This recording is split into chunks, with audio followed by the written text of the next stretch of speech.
In today's video, I'm going to teach you how to chroma key in Affinity Designer. Chroma keying, often called green screen, is the process of isolating a single solid color so you can separate a subject from its background. In Affinity Designer, the quickest way to do this is with a precise color-based selection, and I'll walk you through exactly how to set that up so it's clean, consistent, and ready for whatever you want to do next. Start by opening the Affinity app on your computer and loading the image you want to work with.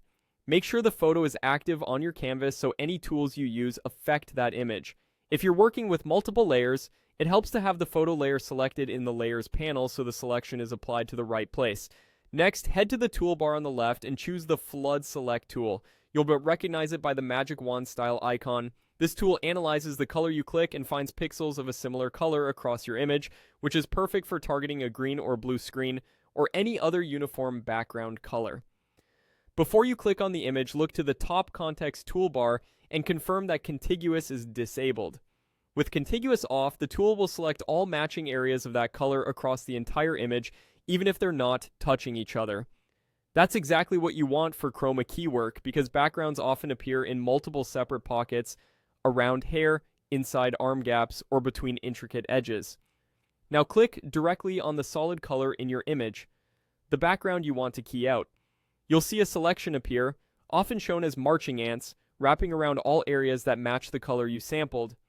This selection should spread across the full background rather than just one connected region, thanks to contiguous being disabled. If your background is evenly lit and truly solid, the selection will look uniform and tight around your subject's edges. What you've just done is the core of chroma keying in Affinity Designer. You've isolated the background color in a single consistent selection. The cleaner and more consistent the background color in your original image, the more accurate this selection will be, especially around fine details like hair or edges with subtle transparency. From here, you're set up to continue with your preferred workflow, whether that's refining the selection further, creating a mask, or building a composite using the selection you've already made.